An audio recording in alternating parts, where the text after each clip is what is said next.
नमस्कार, शाम के 4 बज रहे हैं। न्यूज 18 इंडिया पर आप सबका स्वागत है। आपके साथ मैं हूं नेहा पंत। इस बुलेटिन की शुरुआत कर रहे हैं महाराष्ट्र के भिवंडी से आई खबर के साथ। भिवंडी में लोग लॉकडाउन की परवाह किए बिना मॉर्निंग वॉक पर निकल गए। लोगों को बिना मास्क के बेवजह बाहर घूमता देख पुलिस ने उन्हें रोका और फिर जमकर उनसे उठक बैठक करवाई। पुलिस ने घूम रहे लोगों को सरकार की उस अपील के बारे में भी समझाया कि लॉकडाउन का पालन करना बेहद जरूरी है। महाराष्ट्र में कोरोना के बढ़ते मामलों को देखते हुए पुलिस को सख्ती करना भी मजबूरी है।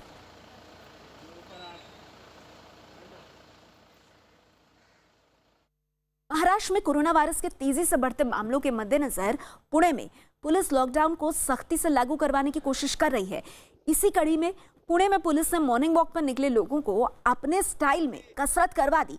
दरअसल पुलिस उन सभी को लॉकडाउन के दौरान सरकार की अपील का पालन करने को कह रही थी, लेकिन उससे भी पुलिस ने अपने अंदाज में लोगों से करने को कहा ताकि लोगों को लॉकडाउन की अहमियत और कोरोना वायरस के फैलते असर के बारे में समझाया जा सके। पुलिस ने लोगों से कहा कि तुम लोगों को कसरत ही करनी है तो चलो, हम तुम्हें कसरत करवाते हैं। फिर पुलिस ने सभी को सड़क पर ही मुर्गा बनाया, कदम ताल करवाई और उठक बैठक भी करवाई।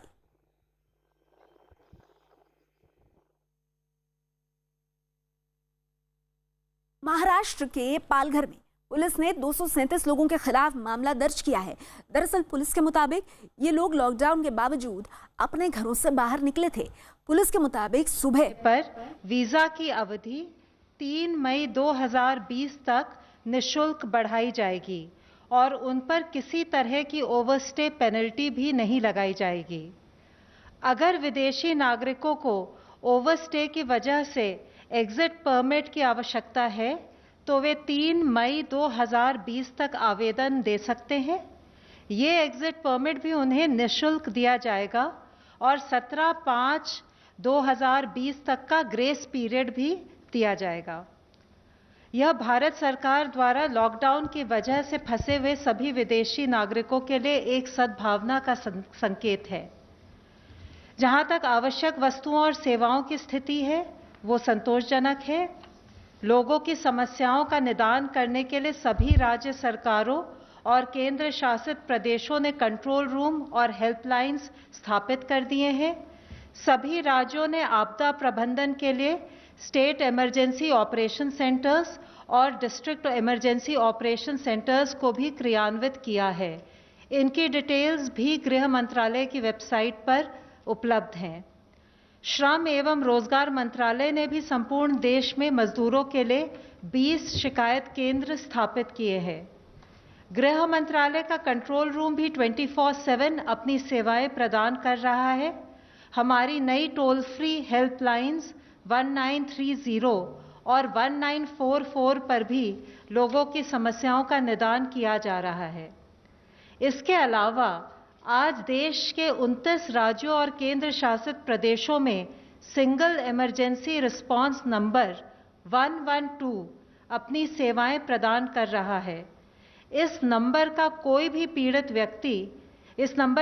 भी पीड़ित व्यक्ति पुलिस, अग्निशमन या एम्बुलेंस सेवा के लिए संपर्क कर सकता है। इस सेवा को आप 112 इंडिया मोबाइल ऐप द्वारा भी इस्तेमाल कर सकते हैं। ये आपातकालीन सेवा लोकेशन बेस्ड ट्रैकिंग या जीपीएस की मदद से पीड़ित व्यक्ति की लोकेशन को ट्रैक करते हुए अतिशीघ्र सेवा प्रदान कर सकती है। कोविड-19 के दौरान लॉकडाउन में, आपातकालीन स्थिति में, इमरजेंसी में लोगों ने इस प्रणाली का काफ़ी उपयोग किया है। गर्भवती महिलाओं ने, बुजुर्गों ने, दिव्यांगजनों ने 112 का इस्तेमाल करते हुए सहायता पाई है। कोविड संबंधी कॉल्स को भी 112 अपनी सेवाएं दे रहा है। हमारी आशा ये है कि इन सब सेवाओं के द्वारा लॉकडाउन पीरियड में हम आपकी समस्याओं को सुलझा पाएंगे। धन्यवाद। Health ministry. माननीय स्वास्थ्य मंत्री जी ने कल दिल्ली के लेफ्टिनेंट गवर्नर साहब, दिल्ली के स्वास्थ्य मंत्री और दिल्ली में स्थित सभी हॉस्पिटल्स के सुपरिटेंडेंट के साथ एक वीडियो कॉन्फ्रेंस के जरिए बातचीत की, जिसमें उन्होंने हॉस्पिटल से क्रिटिकल नॉन कोविड पेशेंट्स को इक्वल कंपैशन के साथ अटेंड करने के बारे में बताया। उन्होंने कहा कि हॉस्पिटल्स को वॉलंटरी ब्लड डोनर्स को बढ़ावा देते हुए ट्रांसफ्यूजन के लिए सफिशिएंट ब्लड स्टॉक बनाए रखना चाहिए। इसी तरीके से इंडियन रेड क्रॉस सोसाइटी की मदद से किए जाने वाले मोबाइल ब्लड कलेक्शन सर्विसेज का भी उपयोग करना चाहिए। अब तक का डिटेल डेटा अगर हम देखें तो देश में 1992 लोग क्योर हो चुके हैं, जिसके द्वारा अगर हम देखें तो हमारी overall cure percentage is something around 13.85%।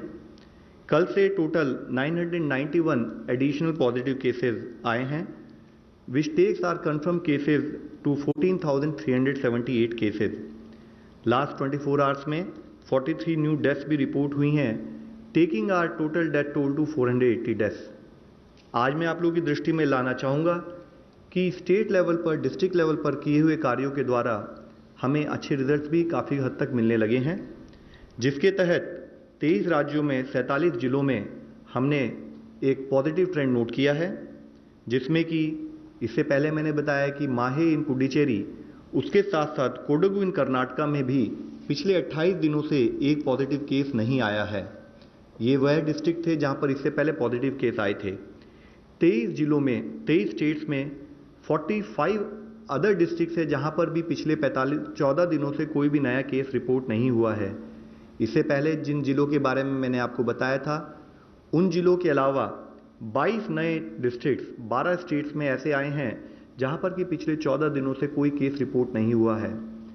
मैं आप लोगों की दृष्टि में लाना चाहूँगा, इन जिलों में है बिहार से लखीसराय, गोपालगंज और भागलपुर, उदयपुर और धौलपुर राजस्थान से, पुलवामा जम्मू कश्मीर में, तोबल इन मणिपुर, चित्रदुर्गा कर्नाटका में, होशियारपुर पंजाब में, रोहतक और चरखी दादरी हरियाणा में, लोहित अरुणाचल प्रदेश में, भरदक पुरी उड़ीसा में, करीमगंज, गोलाघाट, कामरूप रूरल, नालबारी और साउथ सलमारा असम से, जलपाईगुड़ी और कलिम्पोंग वेस्ट बंगाल से, विशाखापट्टनम आंध्र प्रदेश से।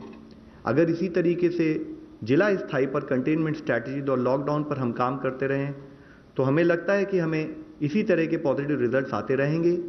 इससे लिंक्ड फैक्ट है कि 3 ऐसे जिले जिसमें पहले 14 दिन तक केस नहीं आए थे, वहाँ पर पॉजिटिव केस भी रिपोर्ट हुए हैं। वह है पटना बिहार में, नादिया वेस्ट बंगाल में और पानीपत इन हरियाणा, जहाँ पर कि कुछ पॉजिटिव केस आए हैं।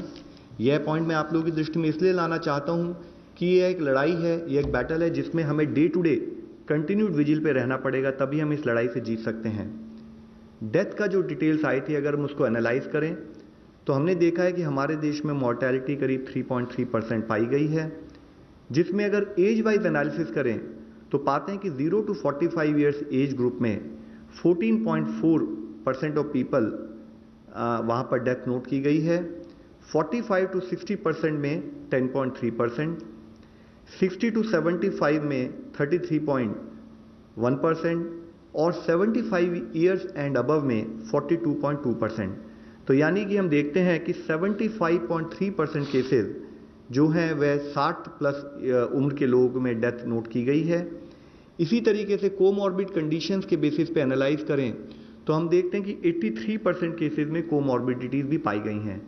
यह मैं आप लोगों की दृष्टि में इसलिए लाना चाहता हूं क्योंकि इससे पता लगता है कि एल्डरली पीपल और पीपल विद कोमॉर्बिडिटीज़ वह हाई रिस्क केसेस में आते हैं। आज लॉकडाउन और सोशल डिस्टेंसिंग के बारे में जब हम बात करते हैं तो हर आदमी को सोशल डिस्टेंसिंग को फॉलो करना है, क्योंकि उसके घर में अगर कोई बुजुर्ग भी हैं तो उसके द्वारा उनको भी इन्फेक्शन पास होने का खतरा हो सकता है। इसके साथ ही जैसे मैंने आपको बताया कि 14,378 पॉजिटिव केसेस जो आए हैं उसमें से 4,291 लगभग 29.8% केसेस निज़ामुद्दीन मरकज़ क्लस्टर से सिंगल सोर्स से संबंधित पाए गए हैं, जिससे 23 स्टेट्स और यूनियन टेरिटरी से इससे रिलेटेड केसेस पाए गए। मुख्यतः तमिलनाडु, दिल्ली, तेलंगाना, उत्तर प्रदेश और आंध्र प्रदेश जैसी हाई डिजीज बर्डन स्टेट्स में, जो कि top 10 states in terms of case loads हैं, वहाँ पर इस पर्टिकुलर इंसिडेंट से रिलेटेड केसेस पाए गए हैं।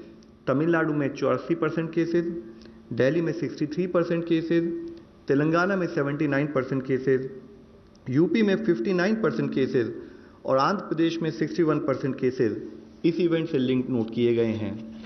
इसके साथ ही मैं आप लोगों की दृष्टि में लाना चाहूँगा कि कुछ कम केसेस रिपोर्ट होने वाले राज्यों में भी इस इवेंट से रिलेटेड केसेस ने कंट्रीब्यूट किया। जैसे कि अरुणाचल प्रदेश में जो एक मामला आया है वह इस इवेंट से रिलेटेड है। असम में 35 केसेस में से 32 केसेस यानी कि 91% केसेस, अंडमान निकोबार में 12 में से 10 केसेस यानी कि 83% केसेस का सेम लिंक पाया गया। इस इवेंट को मैं आप लोगों की दृष्टि में इसलिए लाना चाहता हूं कि सरकार की सलाह के अनुसार लॉकडाउन और सोशल डिस्टेंसिंग अगर कोई एक भी व्यक्ति पालन नहीं करता है, उसके पालन ना करने से देश के लिए कॉन्सिक्वेंसेस होते हैं। हमें सबको मिलकर यह इंश्योर करना है, हमें सबको मिलकर यह प्रयत्न करना है कि हम सोशल डिस्टेंसिंग से संबंधित दिशा निर्देशों का पालन करें, डिजीज मैनेज करने के लिए लॉकडाउन से संबंधित डूज एंड डोंट्स को फॉलो करें। इसके साथ ही टेस्टिंग मेथोडोलॉजी के केयरफुल रिव्यू करने के बाद आईसीएमआर ने नेशनल टेस्ट टास्क फोर्स की एडवाइस के तहत एक नया दिशा निर्देश जारी किया है, जिसको मैं आप लोगों की दृष्टि में लाना चाहूँगा। इसके द्वारा उन्होंने बताया है कि मुख्यतः जैसे आप लोग इस प्रेजेंटेशन के थ्रू देख सकते हैं कि real time PCR test is actually the gold standard frontline test for कोविड-19। ये पॉइंट इसलिए बताना जरूरी समझता हूं कि हम सबको डिफरेंस पता होना चाहिए कि real time PCR test versus antibody test के क्या क्या रोल और क्या क्या लिमिटेशंस हैं। तो इसमें मैं बताना चाहूँगा कि रियल टाइम पीसीआर टेस्ट को ही हम कंफर्मेशन टेस्ट के रूप में मानते हैं। जो रैपिड एंटीबॉडी टेस्ट है वह इस टेस्ट को रिप्लेस नहीं करता, और रैपिड एंटीबॉडी टेस्ट का प्राइमरी पर्पस है कि वो prevalence of disease in a particular area के बारे में दर्शाता है। और इसकी यूटिलिटी जैसे कि इससे पहले भी अवगत किया गया है कि एंटीबॉडीज बनने में करीब मिनिमम 7 दिन लग सकते हैं बॉडी में, तो इसकी यूटिलिटी अगर कोई आदमी इन्फेक्टेड है तो 7 दिन के बाद ही उसके सिम्टम्स आ सकते हैं, तो उसके बाद ही इसकी कोई हमें क्लैरिटी या कोई आउटपुट मिलता है। साथ ही रैपिड डायग्नोस्टिक टेस्ट का पर्पस कंफर्मेटरी टेस्ट के रूप में ना होते हुए एपिडेमियोलॉजिकल स्टडीज और सर्वेलेंस पर्पसेस के लिए किया जाता है। इस रैपिड एंटीबॉडी टेस्ट को भी जब किया जाए तो प्रॉपर मेडिकल सुपरविजन के तहत किया जाए, और साथ ही हमने ये बताया कि इस रैपिड एंटीबॉडी टेस्ट को हॉटस्पॉट में यूज करना है। इन केस किसी डिस्ट्रिक्ट किसी स्टेट में अगर कोई एरिया हॉटस्पॉट के रूप में डिक्लेयर भी नहीं हुआ है, तो हम लोगों ने एडवाइस दी है कि वहां पर भी रैपिड डायग्नोस्टिक टेस्ट या तो हॉटस्पॉट का जो इमर्ज हो रहा है उसके एनालिसिस के लिए यूज किया जाए, या as a surveillance tool use किया जाए एपिडेमियोलॉजिकल पर्पसेस के लिए, ताकि आइडेंटिफाई किया जाए उन एरिया में जहां केसेस नहीं आए हैं। इसके साथ ही एक बहुत मुख्य इशू यह है कि रैपिड डायग्नोस्टिक टेस्ट वो सर्वेलेंस पर्पस से और एपिडेमियोलॉजिकल पर्पस से जो डेटा हमारे सामने प्रस्तुत करता है, उसके तहत अगर हमारे को कोई पॉजिटिव केस मिले तो उससे रिलेटेड हमें कॉन्टैक्ट ट्रेसिंग और फॉलोअप के लिए जरूरी है कि वह टेस्ट की डिटेल भी ऑनलाइन पद्धति से स्टेट लेवल पर, डिस्ट्रिक्ट लेवल पर और साथ ही नेशनल लेवल पर पहुंचे, जिसके तहत हमने आदेश ये दिए हैं कि जो भी रैपिड डायग्नोस्टिक टेस्ट करें वह भी covid19cc.nic.in/ICMR इस पोर्टल पर अपने आप को रजिस्टर करके उसके बाद ही इन टेस्ट का इस्तेमाल करें, ताकि इसके द्वारा मिली हुई इंफॉर्मेशन को हम इस्तेमाल कर सकें। साथ ही देश की टेस्टिंग स्ट्रैटेजी में आप लोगों की दृष्टि में लाना चाहूँगा। इसमें जो बताया गया है कि चाहे वो पीसीआर टेस्ट हो, चाहे वो point of care rapid diagnostic test हो, इनको किस किस लोगों के ऊपर करना है। इसमें मुख्यतः सिम्टोमेटिक इंडिविजुअल जिनकी कोई ट्रैवल हिस्ट्री हो, एसिम्टोमेटिक कॉन्टैक्ट्स जो कोई लैब कंफर्म केस के सिम्टोमेटिक कॉन्टैक्ट्स हो उनका टेस्ट होना चाहिए। इसी तरह कोई हेल्थ केयर वर्कर जो सिम्टोमेटिक हो उसका टेस्ट होना चाहिए। साथ ही कोई सीवियर एक्यूट रेस्पिरेटरी इलनेस से अगर कोई पेशेंट हो जो किसी फैसिलिटी में जाता है, उसको अगर कोई फीवर, कफ या शॉर्टनेस ऑफ ब्रेथ हो उसकी टेस्टिंग होनी चाहिए। और एसिम्टोमेटिक यानी कि जिसके कोई सिम्टम नहीं है उसका तब टेस्ट करना चाहिए जबकि या तो वो किसी हाई रिस्क कंफर्म्ड केस का डायरेक्ट कांटेक्ट हो, और उसकी भी टेस्टिंग तब करनी चाहिए 5वें दिन और 14वें दिन जब वो कांटेक्ट में आया हो, ताकि उसके बेसिस पे हम क्लैरिटी ले सकें कि अगर कोई कंफर्मेटरी टेस्ट है नहीं है। इसके साथ ही अगर एक एल्गोरिथम के रूप में हम देखें कि एडिशनल अगर कोई हॉटस्पॉट एरिया में हम कोई टेस्टिंग करते हैं तो हमारा प्रयत्न ये होगा कि हॉटस्पॉट एरिया में भी जो किसी की अगर फीवर, कोल्ड और कफ के सिम्टम्स हों, तो अगर 7 दिन से पहले अगर उस आदमी को ऐसे सिम्टम हों तो हम RT-PCR टेस्ट के द्वारा उसको आइडेंटिफाई करें। अगर पॉजिटिव है तो उसे कंफर्म केस मानकर एक्शन प्लान के तहत कार्य करें, नेगेटिव है तो भी उसे ससेप्टेबल मान के हम उसको मॉनिटर करें। इसी के साथ ही अगर कोई केस जिसको ये सिम्टम है फीवर, कफ और कोल्ड के, तो अगर उसको 7 दिन से ज़्यादा हो चुके हैं इन सिम्टम्स के साथ, तब हम उस केस में रैपिड एंटीबॉडी टेस्ट का इस्तेमाल कर सकते हैं। और अगर वो पॉजिटिव आए तो उसको क्वारंटाइन रखें और साथ में उससे रिलेटेड कॉन्टैक्ट ट्रेसिंग का कार्य शुरू करें। इसके साथ ही अगर वो नेगेटिव आए तो क्योंकि इससे 100% कंफर्मेशन उस टाइम तक नहीं मिला, तो भी इसको 14 दिन यानी कि 7+7 उस दिनों तक मॉनिटर करें। और अगर कोई क्लिनिकल सस्पिशन हो, क्लिनिशियन के लेवल पर एनालिसिस करके जरूरत पड़े तो पीसीआर टेस्ट भी करें। साथ ही जैसे हमने कल डिस्कस किया था, आज जो भी हमारे रिजल्ट आ रहे हैं उनके पीछे मुख्यतः फील्ड लेवल पर जो हमारे कोविड के जो योद्धा हैं, कोविड के जो कंसर्न एम्प्लॉयज़ हैं जो मिलके काम कर रहे हैं, उसी का रिजल्ट हम लोग देख पा रहे हैं। इससे पहले हम लोगों ने आगरा और दिल्ली और एम्स वगैरह के बारे में बात की थी कि कैसे कोविड डेडिकेटेड हॉस्पिटल बनाए जा रहे हैं। आज मैं आप लोगों की दृष्टि में लाना चाहूँगा कि कैसे केरला का एक जिला कासरगोड में इस तरीके से कंटिन्यूड एफर्ट करते हुए जो हमारी क्लस्टर कंटेनमेंट स्ट्रैटेजीज़ हैं उनको इस्तेमाल करते हुए कैसे अच्छे रिजल्ट हमें दिखाई दे रहे हैं। उसके तहत अगर आप देखें तो इस जिले में 168 टोटल पॉजिटिव केसेस आए, जिसमें से 113 केस 113 केस ऑलरेडी क्योर हो चुके हैं। और सबसे पॉजिटिव बात है, क्लिनिकल मैनेजमेंट पर फोकस करते हुए जिले में एक भी डेथ रिपोर्ट नहीं हुई है।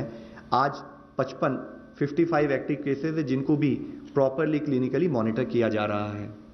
साथ ही अगर आप देखें इन टर्म्स ऑफ इसके क्या चैलेंजेस थे जिले के, तो वहां पर अब्रॉड पॉपुलेशन अराउंड 15.38% थी। थर्ड केस जो इंडिया में रिपोर्ट हुआ उसकी चाइना से ट्रैवल हिस्ट्री थी, उसको जिले में कंटेन किया गया, मॉनिटर किया गया। सेकेंड वेव जब 16 मार्च से वेस्ट एशिया से जो इस जिले के रहने वाले लोग लौटे, तो उसकी वजह से सडन स्पर्ट इन केसेस वहां पर नोट किया गया। काफ़ी चैलेंजेस थे। चैलेंजेस के रूप में देखें तो एक बॉर्डर डिस्ट्रिक्ट था, स्टेट कैपिटल से दूर था, ज्योग्राफी। तो कोरोना पर सरकार की तरफ से प्रेस कॉन्फ्रेंस कर जानकारी दी गई कि दूसरे मरीजों का भी गंभीरता से इलाज हो, इस बात की बाकायदा इस बात का आदेश दिया गया है। अब तक 1992 कोरोना मरीज ठीक हो चुके हैं और साथ ही 24 घंटे के जो आंकड़े हैं वो भी सरकार की तरफ से रखे गए। 24 घंटों में 991 मरीज सामने आए हैं। उत्तर प्रदेश के गाजियाबाद में लॉकडाउन के दौरान घर से बाहर निकले लोगों से पुलिस सख्ती के साथ निपट रही है और ऐसे ही लोगों को पुलिस ने मुर्गा बनाकर दूर तक चलाया। हाथ में लाठी पकड़े इन पुलिस वालों ने लॉकडाउन तोड़ने वालों को सबक सिखाया और दोबारा बगैर काम के घर से बाहर ना निकलने की हिदायत भी दी गई।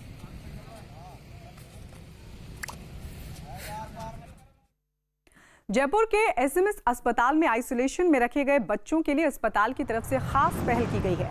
अस्पताल के वार्ड में सारा दिन बोर हो रहे बच्चों के लिए पेंटिंग करने के लिए किट तैयार की गई।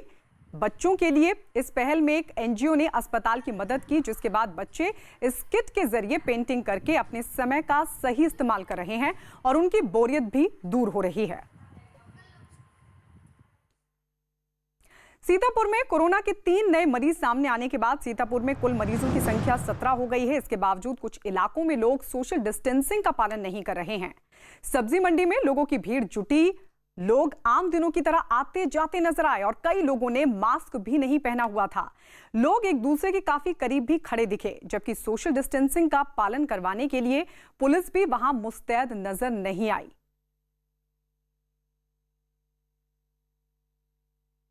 निर्माण कार्यों में मजदूरों के लिए महाराष्ट्र सरकार ने बड़ा ऐलान किया है। उद्धव सरकार ने निर्माण कार्य में लगे सभी मजदूरों के खातों में 2-2 हजार रुपए देने का ऐलान किया। उद्धव सरकार के इस ऐलान के बाद करीब 12 लाख मजदूरों को फायदा मिलेगा। अभिषेक पांडे हमारे सहयोगी जुड़ गए हैं। अभिषेक, मजदूरों को ये कितनी राहत सरकार की तरफ से? देखिए, फौरी राहत है, लेकिन तुरंत इसकी बहुत आवश्यकता थी। महाराष्ट्र में सबसे ज्यादा कंस्ट्रक्शन वर्क चल रहे हैं और ऐसे में पिछले 1 महीने से जो दिहाड़ी के मजदूर जो रोजमर्रा काम करते हैं और पैसा मिलता है, ऐसे मजदूरों के लिए जीवन यापन करना बहुत मुश्किल हो गया था। और ऐसे में सरकार के ऊपर लगातार दबाव बन रहे थे दूसरे स्टेट की तरह यहाँ पर भी इस तरीके के डिसीजन किए जाए, जिसके बाद आज महाराष्ट्र सरकार ने यह डिसीजन किया है कि करीब 12 लाख लोगों जो कंस्ट्रक्शन काम में सक्रिय हैं उन सभी को 2000 रुपए भत्ते सीधे उनके अकाउंट में दिए जाएंगे, ताकि इसमें बीच में कोई बिचौलिया शामिल ना हो। और तो ये एक फौरी राहत मजदूरों को देने की कोशिश महाराष्ट्र सरकार की तरफ से। कोरोना वायरस की दवा भले ही अब तक ना खोजी गई हो, लेकिन आयुर्वेद चिकित्सा से जुड़े लोगों के मुताबिक शरीर की इम्यूनिटी बढ़ाकर इस वायरस का मुकाबला किया जा सकता है। इसके लिए आयुष मंत्रालय पहले ही कुछ नुस्खे बता चुका है, जिनका इस्तेमाल न केवल आसान है बल्कि उसके लिए बाजार से कुछ खरीदने की जरूरत भी नहीं है। दिल्ली का अखिल भारतीय आयुर्वेद संस्थान भारत में आयुर्वेद का सबसे बड़ा सेंटर माना जाता है। यूं तो आयुर्वेदिक इलाज के लिए यहाँ मरीज बड़ी संख्या में पहुंचते हैं, लेकिन लॉकडाउन के कारण यहाँ भी भीड़ भाड़ नहीं है। ऐसे में संस्थान की कई टीमें इम्यूनिटी बढ़ाने के तरीकों पर काम कर रही हैं। आयुर्वेद में ऐसे कई सारे घरेलू नुस्खे हैं कि जिससे अपने आप को आप सुरक्षित बना सकते हैं। ऐसे नुस्खों में हल्दी के इस्तेमाल को आयुष मंत्रालय ने भी अहम बताया है। दिन की शुरुआत गोल्डन वाटर से करना इम्यूनिटी के लिए बेहद फायदेमंद साबित हो सकता है। गोल्डन वाटर का मतलब है गर्म पानी में थोड़ी सी हल्दी और नमक डालना। ऐसे पानी से गरारे करना आयुर्वेद में फायदेमंद बताया गया है।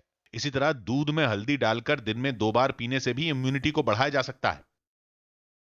इसके अलावा भी आयुर्वेद में ऐसे कई नुस्खे बताए गए हैं जिनका इस्तेमाल रोजमर्रा के जीवन में लॉकडाउन के दौरान किया जा सकता है। इनमें काढ़ा पीना सबसे अहम है। तुलसी के पत्ते, दालचीनी, काली मिर्च, सौंठ या अदरक और मुनक्के को पानी में डालकर उबालने से काढ़ा बनाया जा सकता है। काढ़े को दिन में चाय की तरह पिया जा सकता है। दालचीनी एंटीवायरल है, ये भी बुखार कम करती है। काली मिर्च से सर्दी खांसी जुकाम नहीं होता, और काली मुनक्का से भी खांसी, ज्यादातर जैसे कोरोना में सूखी खांसी आ रही है, तो सूखी खांसी में इससे ज्यादा आराम मिलता है। संस्थान में रोजाना हवन भी किया जाता है। इस हवन का ताल्लुक भी वायरस से मुकाबले से ही है। आयुर्वेद में माना जाता है कि आम और नीम की लकड़ियां जलाने से निकलने वाला धुआं हवा को शुद्ध करता है। कोरोना से लड़ने की दवा तो हालांकि हम अभी नहीं ढूंढ पाए हैं, लेकिन कोरोना से लड़ने का सामना करने के लिए हम अपने शरीर को घर बैठे उतना मजबूत बना सकते हैं। आयुष मंत्रालय के बताए इन्हीं नुस्खों को इस्तेमाल में लाने की अपील प्रधानमंत्री नरेंद्र मोदी भी कर चुके हैं। कोरोना वायरस की वजह से देश भर में लागू लॉकडाउन के दौरान डॉक्टर और पुलिसकर्मियों के खिलाफ हो रही हिंसा को लेकर फिल्म अभिनेत्री कंगना रनौत का बयान सामने आया है। अपनी बहन रंगोली के ट्विटर सस्पेंशन के मामले में कंगना ने कहा है कि मेरी बहन ने ट्विटर पर कहा था कि जो लोग डॉक्टर के साथ बुरा बर्ताव करते हैं उन्हें गोली मार देनी चाहिए। लेकिन सुजैन की बहन फराह अली खान ने दावा किया कि रंगोली सिर्फ मुस्लिम को टारगेट कर रही है, जबकि किसी ट्वीट में ऐसा नहीं है। अगर ऐसा पाया जाता है तो मैं और रंगोली दोनों सामने आकर माफी मांगेंगे। परसों मेरी बहन रंगोली चंदेल जी ने एक ट्वीट किया था जिसमें उन्होंने स्पेसिफिकली कहा था कि जो लोग डॉक्टर्स पे और पुलिस कर्मियों पे अटैक कर रहे हैं उनको गोली से मार देना चाहिए। लेकिन फराह अली खान जी जो सुजैन जी की बहन है और रीमा काटकी जी काफी प्रतिष्ठित निर्देशिका हैं, उन्होंने ये झूठा दावा किया कि रंगोली ने मुस्लिम जेनोसाइड के लिए कहा है। अगर कहीं भी ऐसा कोई भी ट्वीट मिलता है जिसमें मुस्लिम जेनोसाइड के लिए कहा है तो मैं और रंगोली सामने से आके माफी मांगेंगे। दिल्ली के जहांगीरपुरी के सी ब्लॉक में कोरोना के 31 नए मामले सामने आए हैं। ये सभी लोग कोरोना पॉजिटिव महिला के संपर्क में आए थे जिनकी कुछ दिन पहले ही मौत हो चुकी है, और महिला का परिवार भी पहले से क्वारंटीन किया जा चुका है। तो जहांगीरपुरी में 31 नए मरीज कोरोना पॉजिटिव महिला के संपर्क में आए थे। ये सभी लोग, बताया जा रहा है कि महिला की मौत हो चुकी है। कोरोना पॉजिटिव महिला जिसकी कुछ दिन पहले मौत हो चुकी है, और ये सभी लोग उसके संपर्क में आए थे। अब इन सभी को क्वारंटीन किया जा चुका है। दिल्ली में कोरोना हॉटस्पॉट बढ़कर 71 हो गए हैं। एक ही दिन में 3 नए हॉटस्पॉट सामने आए हैं। 3 नए हॉटस्पॉट में रंगपुरी पहाड़ी का इजराइल कैंप और इंद्रपुरी के बुद्धनगर और ईए ब्लॉक शामिल हैं। तो 71 हो गए हैं। अब दिल्ली में हॉटस्पॉट बढ़कर एक दिन में 3 नए हॉटस्पॉट बनाए गए हैं और अब इनकी संख्या 71 तक जा पहुंची है।